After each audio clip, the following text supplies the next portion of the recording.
नमस्कार प्रणाम आप सबके भाई अखिलेश कश्यप। तो बात ये रहे कि हम लोग तनी भइल जवन भी भइल तनी दिन खातिर अंधविश्वास हो गई हमनी के बीच में, और ये बात इतना फैल गई कि अब भइयों के दोष ना रहे कि कोई हमारा कि इहे धमकी देश भइल ऐसा कि कोई फाइनो देता केहू अपनो आदमी देता भइयों के यहाँ तो हमारे केहू पहले फोन का कोनो बड़ बात नहीं किया भैया कि हम फिर बानी भैया हमारे के हमारे सही बात है। बात तेजी ले खत्म किया हमनी के, और एमे केहू के मजा लेने की जरूरत नहीं है कि जान मार दे चाहे जान उनका जान के खतरा बे में हम लोग भाई नॉर्मल बात भी है कि हमारो के यहाँ जितना गई हुई धमकी आई बटे तारे बर्बाद कर दिन भइयो के यहाँ तो मान लो उन्हीं टाइप की का बिल्कुल कैसा भी हो जान की धमकी कहां दिली बड़े जान की धमकी भैया तो उतना फेस टू फेस ना दिले मतलब ये रहे लगाओ भैया ले सब चीज खत्म बा आज भाई ने हम मैनेजर बात कर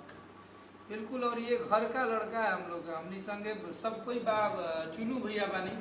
और पंकज के मामा जी अमित भैया विवेक भैया सब कोई बानी जा हमनी को बैठल बनी जाओ हमनी के एगो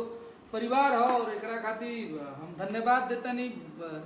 हमनी के युवा नेता जरा के कहल जाओ और बक्सर जिला के आन बान शान बक्सर के साहब कृष्णानंद सिंह छोटे चाचा और अजय चाचा सब लोग के सहयोग से हमनी के एक बानी जाओ और आजीवन एक रह जाए और एगो परिवार में बहुत परिवार हो जाला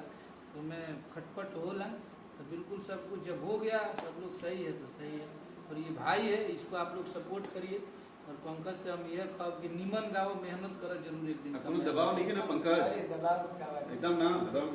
दिल वाली बात बस यही है कि कोई दबाव नहीं बस हाँ बोली पंकज जौन बा सब क्लियर बा भैया हमारे बाकी बात ये बढ़ गई रहे भैया कि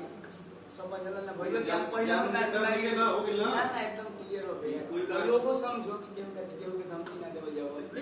बात एकरा में दूसरा के मजा लेला के जरूरत नहीं है। सबसे पहले वो यूट्यूबर लोग के हमनी के कह देते नहीं जा कि तनकी 80 रुपया कमाए खातिर तिल के ताड़ मत बनाई जा आप सब। एकरा में हमनी के समाज में कितना गंदा प्रभाव जाता। अब हो सकता पंकज ने गलती किया अखिलेश कश्यप ने गलती किया, ये गलतियां आप लोग इतना बढ़ा चढ़ा के बता दें कि समाज में और भी लोग इसको करने के लिए सोचने लगेंगे। तो आप लोगों का काम यूट्यूबर लोगों का कि सही चीज बताइए।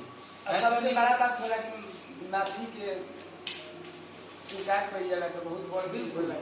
और यूट्यूबर के मतलब ये होला कि ना वो खेसारी भैया के यूट्यूबर होगा तो ओकरा के बढ़ा चढ़ा के खेसारी लाल यादव ने ये कर दिया वो कर दिया पंकज सिंह ने ये कर दिया। एकरा में ऐसा समस्या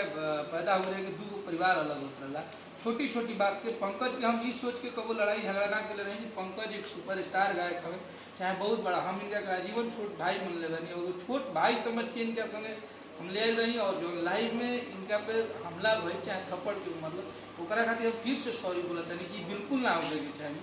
हमरा से वो गलती भइल बा। एकरा के हम हमेशा सॉरी बोल ले बनी कि हमरा ना चाहते हुए भी हो गई जो कि आप सब लाइव में देखते रहेंगे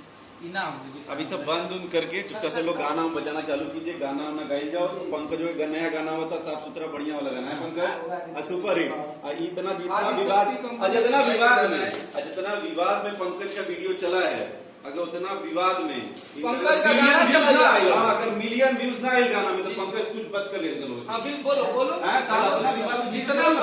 सपोर्ट आप लोग इस विवाद के लिए इसके गाने पे कीजिए तो